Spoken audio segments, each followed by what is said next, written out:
নমস্কার বন্ধুরা, আমি কোজাগরি আবারও চলে এসেছি তোমাদের সামনে একটা ভিডিও উপস্থাপন করব বলে। আজ আমি তোমাদের কাছে যে ভিডিওটি উপস্থাপন করতে চলেছি অবশ্যই এটি একটি টোটকা ভিডিও।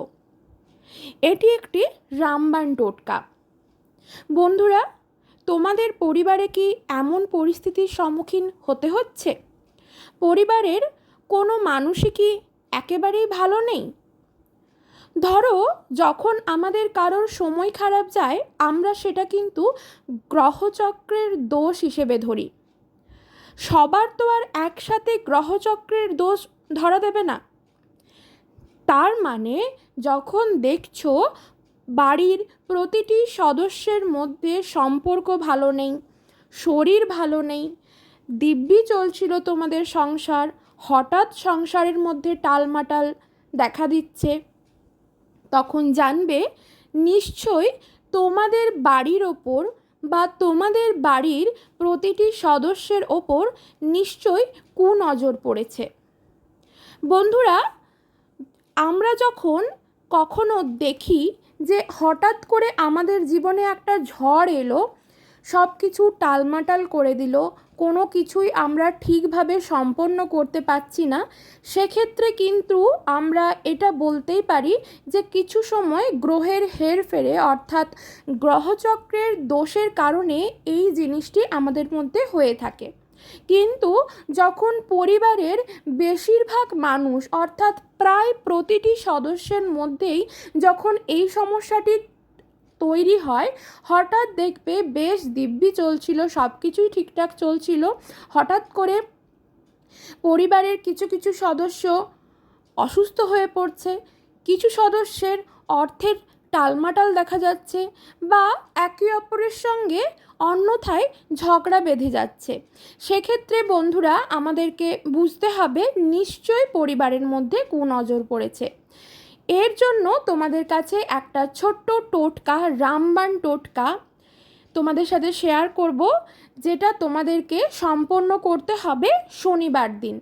বন্ধুরা, জ্যৈষ্ঠ মাস পড়ে যাচ্ছে, জ্যৈষ্ঠ মাস চলাকালীন যে কোনো শনিবার দিনই এই ক্রিয়াটি সম্পন্ন করতে পারো, বা আগামী যে শনিবার আসছে সেই দিন ক্রিয়াটি সম্পন্ন করতে পারো বড় মাকে স্মরণ করে। যেহেতু আমরা মঙ্গলবার বা শনিবার আমরা দুটো দিনকে মাতৃদেবীর দিন হিসেবে ধরে থাকি, মায়ের দিন হিসেবে, তো সেক্ষেত্রে বলবো বড় মাকে স্মরণ করে এই টোটকা ক্রিয়াটি আগামী শনিবার দিনই কিন্তু সম্পন্ন করতে হবে।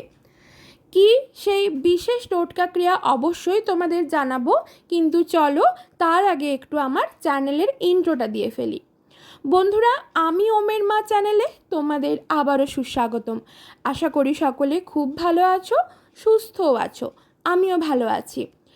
তোমাদের ভিডিও শুরুতেই বললাম, সংসারে হঠাৎ টালমাটাল দেখা দিলে, প্রত্যেকটি মানুষের মধ্যে দেখা দিলে অর্থাৎ পারিবারিক টালমাটাল দেখা দিলে সেখানে অবশ্যই ধরতে হবে কোনো গ্রহচক্রের দোষ বা গ্রহদোষের ফলে নয়, এটা হচ্ছে কারোর কুনজর লেগেছে, তার জন্যই হচ্ছে। তো চলো আর বেশি দেরি না করে টোটকাটি তোমাদের সাথে শেয়ার করি। তবে শেয়ার করার আগে আরও একটা কথা বলবো বন্ধুরা, যে কোনো টোটকা ক্রিয়া সম্পন্ন করতে গেলে অবশ্যই ভগবানের ওপর আস্থা আর বিশ্বাসটুকু রাখতে হবে। এক্ষেত্রে যেহেতু আমি শনিবার দিন টোটকা ক্রিয়াটি সম্পন্ন করতে বলছি, তাই আমি বড় মায়ের শরণাপন্ন হতে বলছি। এক্ষেত্রে যদি তোমরা বড় মায়ের শরণাপন্ন না হয়ে তুমি যাকে পছন্দ করো, তিনি যদি তোমার ইষ্ট দেবতাও হয়ে থাকেন, বা তুমি যাকে তোমার ভগবান হিসেবে মানো, তুমি কালী, শিব, দুর্গা, যে কেউ যাকে মানো তাকে স্মরণ করেও কিন্তু ক্রিয়াটি করতে পারো। যেহেতু আমি শনিবার দিন বললাম সেই জন্য আমি বড় মায়ের নাম বললাম। আরেকটা কথা বলবো, যে কোনো টোটকা ক্রিয়া সম্পন্ন করতে গেলে ভগবানের ওপর যেমন আস্থা বিশ্বাস রাখতে হবে, যেই সময় টোটকা ক্রিয়াটি করবে সেই সময় কিন্তু নিজের মনের পজিটিভিটিটাকেও কাজ করাতে হবে। কিভাবে কাজ করাবে না, যখন তুমি টোটকা ক্রিয়াটি করছো সেই সময় তোমার ইন্টেনশন এটাই থাকবে যে আমি যে টোটকা ক্রিয়াটি করছি এর দ্বারা আমি ফললাভ করে গেছি, আমার পরিবার বিপদমুক্ত হয়ে গেছে, ঠিক আছে, বড় মায়ের আমি কৃপা লাভ করেছি। তাহলেই দেখবে ওখানে 90% কাজ হয়ে যায়। তো চলো, আশা করি এতদূর অবধি তোমাদের বোঝাতে পারলাম। এবার আসল টোটকাটা তোমাদের সাথে শেয়ার করি। বাইরে থেকে 5খানা মতো সেই আদলা যে ইট বলে না, ইটের টুকরো বা পাথরের টুকরো, এটা ইটের টুকরো হলে ভালো হয়। রাস্তার ধারে যে ইটের টুকরো পাওয়া যায়, যেটা আমরা গোদা বাংলায় বলি আদলা ইট, আধখানা ইট বা আদলা ইট আমরা অনেকে বলে থাকি। তো ছোট্ট ছোট্ট ইটের টুকরো 5খানা নিতে হবে। এবার সবাই হয়তো পাবে না ইটের টুকরো, সেক্ষেত্রে বলবো রাস্তার সামনে বা রাস্তার ধারে যে বড় বড় পাথরের যে টুকরোগুলো হয় সেটা 5খানা তুলে নিয়ে আসবে। শনিবার দিনই ক্রিয়াটি করতে হবে। নিয়ে এসে সরাসরি চলে যাবে রান্নাঘরে। টুকরোগুলো আগে ভালো করে ধুয়ে নেবে। ধুয়ে নিয়ে গ্যাস ওভেনের ওপর একটা কড়া বসাবে, তোমার রান্নার কড়া যেটা তুমি প্রত্যেক দিন ইউজ করো। সেই কড়ার মধ্যে ইটের টুকরো 5খানা বা পাথরের টুকরো যেটা তুমি তুলে নিয়ে এসছো সেগুলো দেবে। তারপর জল দেবে। জলটা কি জল দেবে না, খাবার উপযুক্ত জল। এক্ষেত্রে কিন্তু মাথায় রাখবে যে বাইরে থেকে নোংরা জিনিসটা তুলে নিয়ে এসেছি বলে আমি ট্যাপের জল ধরে দিয়ে দিলাম, সেটা নয়।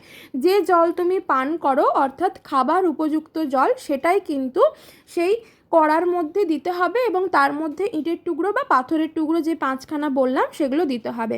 তার মধ্যে তুমি যে রান্নায় হলুদ গুঁড়োটা ব্যবহার করো সেই হলুদ গুঁড়ো দিয়ে দিতে হবে 1 চিমটি বা 1 চামচ, যেমন তুমি প্রয়োজন মনে করবে, এটা কোনো কিছু বলার নেই। দিয়ে দিলে গ্যাসটা হাই ফ্লেমে রেখে টকবগিয়ে ফোটাবে, একদম ঠিক যেমন টকবগ করে জল ফোটে বা দুধ ফোটে বা তরকারির ঝোল ফোটে, সেইভাবে টকবগিয়ে ফোটাবে। হয়ে গেল, সেটা ঠান্ডা হয়ে গেল। তুমি কিন্তু ওই অবস্থায় গ্যাসের ওপরও রাখতে পারো বা সিঙ্কের ওপর, গ্যাসের ওভেন থেকে নামিয়ে সিঙ্কের ওপর ঢাকা দিয়ে রেখে দাও। দিয়ে সেই জলটি সূর্য অস্ত যাবার পর, শনিবার দিনে কিন্তু ক্রিয়াটি করছো, সূর্য অস্ত যাবার পর যে 3 রাস্তার মোড় হয় না, সেই 3 রাস্তার মোড়ে যাবে সবার চোখের আড়ালে। বাড়িতে আগে থেকে বলে রাখবে যখন তুমি বাড়ি থেকে বেরোবে তখন যেন তোমাকে কেউ না ডাকে, বা তুমি একটা সূর্য অস্ত যাবার পর কাজ করবে সেই সময় যেন তোমাকে পিছন থেকে কেউ না ডাকে। সেই যে জলটা ঢাকা দেওয়া ছিল, আমাদের অনেকের বাড়িতেই বা আমাদের সকলের বাড়িতেই ভাঙা বা মুড়ো ঝাঁটা থাকে, ঠিক আছে, ঝাঁটা তো থাকে, একটা ভালো ঝাঁটা থাকে আর একটা ঝাঁটা ক্ষয়ে ক্ষয়ে একদম মুড়ো ঝাঁটা, যেটা আমরা বলি মুড়ো ঝাঁটা, যেই ঝাঁটাটা একদম নষ্ট হয়ে যায়। সেই ঝাঁটা বা সেই ঝাড়ু দিয়ে, সেই ভাঙা ঝাঁটা বা ভাঙা ঝাড়ু বা মুড়ো ঝাঁটা যে যাই বলো না কেন, সেই ঝাড়ু দিয়ে সেই যে ফোটানো জলটা, সেই জলটা তোমার বাড়ির প্রত্যেকটি জায়গায় একটু একটু করে ছিটিয়ে দাও। তোমার রান্নাঘর, তোমার ডাইনিং, তোমার কিচেন, তোমার বাড়ির মুখ্য দরজা, তোমার বেডরুম, তোমার বাথরুম, তোমার ব্যালকনি, অর্থাৎ তোমার পুরো বাড়িটার মধ্যে অল্প অল্প করে ছড়িয়ে দাও, ছিটিয়ে দাও, একটু একটু করে ছিটিয়ে দাও। তারপর এই পুরো ক্রিয়াটা কিন্তু করতে হবে কখন, ওই ছেটানো ব্যাপারটা করতে হবে সূর্য অস্ত যাবার পর। ছেটানো হয়ে গেলে চুপি চুপি সবার চোখের আড়ালে বাড়ি থেকে বেরিয়ে যাও। 3টে যে রাস্তা, সেই 3 রাস্তার মোড়ে গিয়ে সবার চোখের আড়ালে সেই জল ফেলে দাও। 24 ঘন্টার মধ্যে হাতে নাতে রেজাল্ট পেয়ে যাবে। এবার কেউ বলতে পারো যে দিদি আমার বাড়ির সামনে 3 রাস্তা নেই, আমার বাড়ির সামনে 3 রাস্তা নেই, চৌরাস্তা আছে। তো ঠিক আছে, চৌরাস্তার মোড়ে গিয়ে সেই জল ফেলে দাও সবার চোখের আড়ালে। তবে অবশ্যই কিন্তু বারবার মনে রাখবে সবার চোখের আড়ালে। জলটি ফেলে দিয়ে সেই কড়াটি নিয়ে চলে আসো বাড়ি। কারোর সাথে পিছন ফিরে কোনো কথা বলবে না। বাড়িতে এসে সোজা চলে যাও বাথরুমে।